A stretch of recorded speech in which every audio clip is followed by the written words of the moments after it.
All right, back for another beer review, and today I'll be reviewing yet another beer from the Firestone Walker Brewing Company, and they're headquartered in Paso Robles, California, and this is their Shadows in the Light. So this is a Schwarzbier that comes in at 5.3% alcohol by volume, 30 IBUs at the time of review. And this can is approximately 3.5 weeks old. I want to give a huge thanks and shout out once again to Firestone Walker, and more specifically Sean from Firestone Walker for this beer. So huge thanks to them. In the description box, I'll post a link to the beer mail unboxing video I did that contains all the goodies they sent my way, and they sent me an insane beer mail that was a taste of their 2025 Brewmasters Collective Beer Club, and it was an awesome box. So how the beer club works is that you pay a fee up front for the year, and then they send you 4 quarterly boxes. They also send you a welcoming kit, and you get a lot of cool benefits and perks, especially if you're in California. You get a lot of cool perks at the brewery itself. So what they ended up sending me was their 4th and final quarterly box of 2025 called the Hook Collection. So the Hook Collection included 5 different barrel-aged beers and a 4-pack of this. Now, they have a write-up for each one of these beers in the little booklet here. And I'm not going to read it, though, until I review it, because it does have tasting notes and whatnot. The one thing I do want to mention is that in the booklet, this says it's 5.3% alcohol by volume and 30 IBUs. On the can, it says 5%. I'm going to believe the booklet in this case just because that's what they have it as. So I'm assuming that is correct. Doesn't matter if it's 5.3 or 5, but that's what I'm going with. Also, as you saw in the Hook Collection, this is from October 2025. And yeah, I'm really stoked to give this one a go. Now, full disclosure, as I crack this one open, I had this one about a week ago. I shared 2 of the 4 cans they gave to me at my favorite local bottle shop of choice, Brewed and Bottled, Lewis in New York. Shout out to Chris. Settle down, Harry. But I brought a couple cans to share with folks because, you know, we can't get this in New York State. And everybody loved it. And I gave it, I think, a 4.3 out of 5 on Untapped. I had like 4 or 5 ounces. It was exactly what I want out of a beer like this. They pretty much nailed it. So I'm sitting here and reviewing this one on a fresh palate. Let's see what we got going on. So, oh God.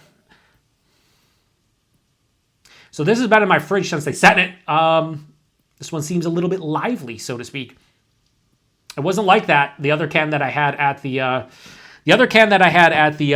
at Brewed and Bottled was not like that. So I guess we're gonna see how this one works out. I'm gonna let this settle down a little bit, or should I pour? Let me pour a little bit more in. I'm gonna have to clean it up. It's gonna go over. We're fine. No big deal. Look at that beautiful, beautiful pour. I knew it was going to happen, but I don't really care. I'll tell you why in a second. Because I have paper towels, but also because I want to kind of settle down as I talk about the appearance and everything. I can't believe that head's not going anywhere. Like I said, the other cans didn't do this. I have 1 can left in my fridge right now. The other cans didn't do this. So I'm curious to see if this means anything as far as like how this tastes and whatnot. I hope not. Yeah, I mean, I hope it's delicious. We're going to find out, I guess, one way or the other. I'll throw this over here, get a couple more, and wipe it down. But yeah, that's kind of disappointing just from the aspect that I did not have that issue when I poured the other ones, and I'm kind of curious as to what happened here.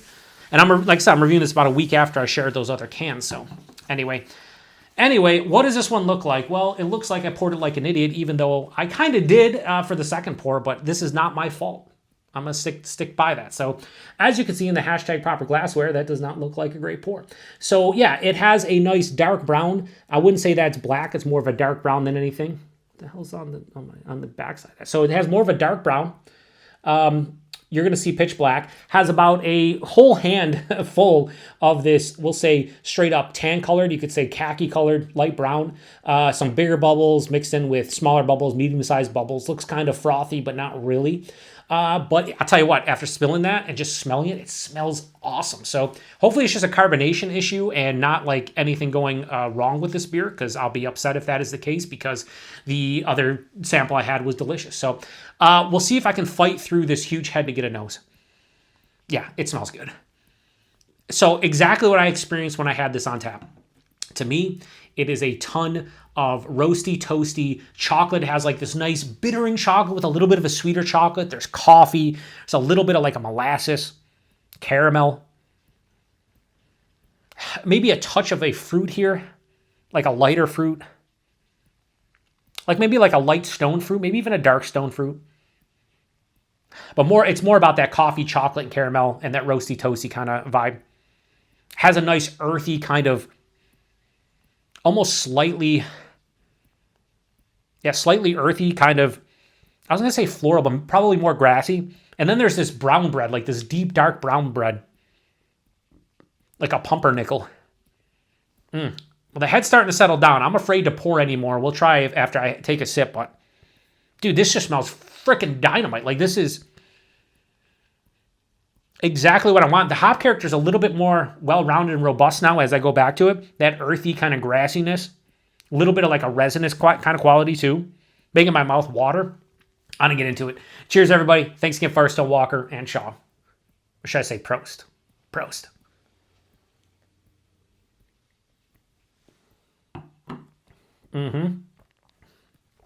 It's just as good as when I had it on tap. I don't know what happened with the carbonation, but I'll tell you what. On the palate, the carbonation's fine. It's like moderately carbonated. It's crisp, but not overbearing.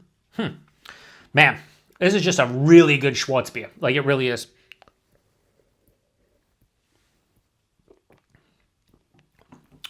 Body, straight up medium.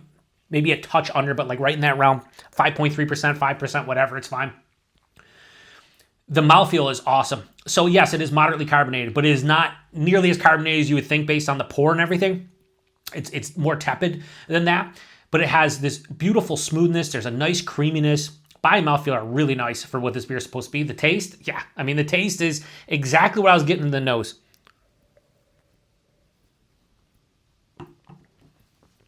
Roasty, toasty, pumpernickel bread. There's this bittering dark chocolate along with a slight sweet chocolate too, like a slight milk chocolate.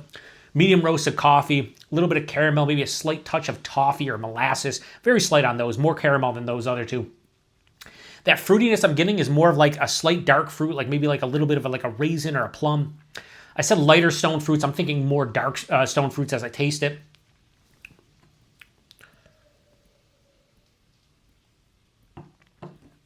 The finish is where that slightly resinous, earthy, grassy hop note hits. Touch of spiciness too, like from the hops. I don't know what they're using. Like I said, I looked at this, the Hook collection, when I did the unboxing, but I haven't looked at it since then, so I don't know what it says. I just remember it had tasting notes and stuff, which is why I didn't want to look at it. And I also know it said 5.3. Also on tap it said 5.3, but on the can it says 5, so that's where the discrepancy comes from. This has a beautiful, firmly dry finish, mild to moderately bitter. This is a really well done Schwarzbier. This is what Firestone Walker is known for. They did a fantastic job with this one.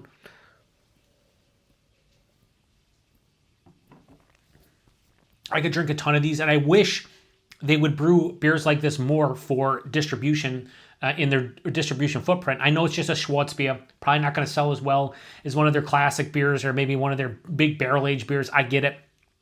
But from a selfish standpoint, I would love to see this available locally here in New York State. But as is, this is really good. Yeah, I'm going to do one more sip, and we'll lock it in, 5%. You can tell this is, 5.5, 6%, but no alcohol, strangely, no nothing. This is a crusher of a Schwarzbier, up there with some of the better authentic German takes I've had on this style. I love that drying finish. It makes this beer, dare I say, Moorish. You want to go back in. And just a really tasty beer, plain and simple. So pour a little bit more here. Probably have to clean it up. I'm going to try to go a little bit lighter on the pour here. As you can see, I'm pouring it super, super slow.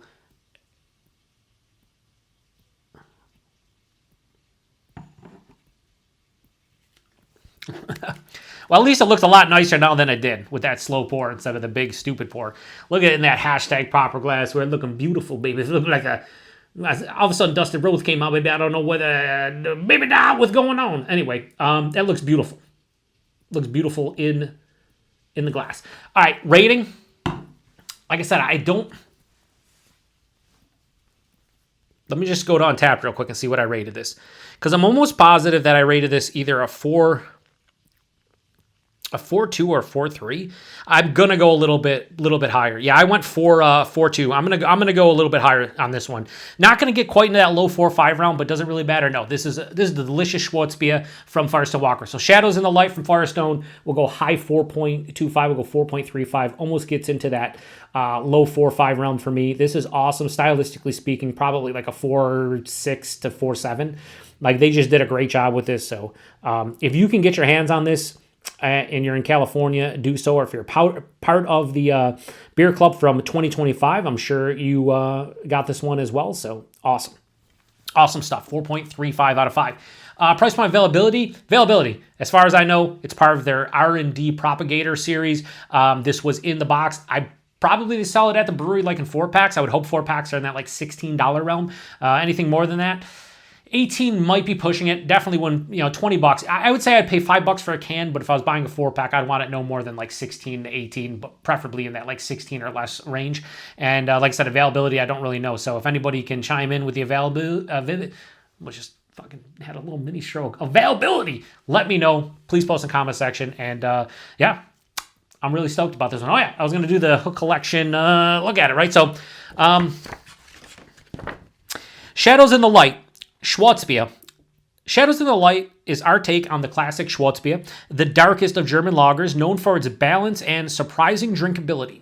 Brewed with malt from Bamberg, malts, and Weyermann in the Bavarian city of Bamberg, it features a decoction mash that highlights bread crust, toast, and caramel depth, for sure. Roasted malts are added later in the lauter run for a smoother, more refined roast character, while Hallertauer tradition, Tettnanger, and a touch of Willamette hops provide gentle bitterness and spice. Yeah, so I'm saying more of like an earthy, slightly resinous kind of spicy thing going on, grassy as well. Fermented with our German lager yeast, the result is black in color with a tan foam, silky carbonation, crazy carbonation, and a rounded finish.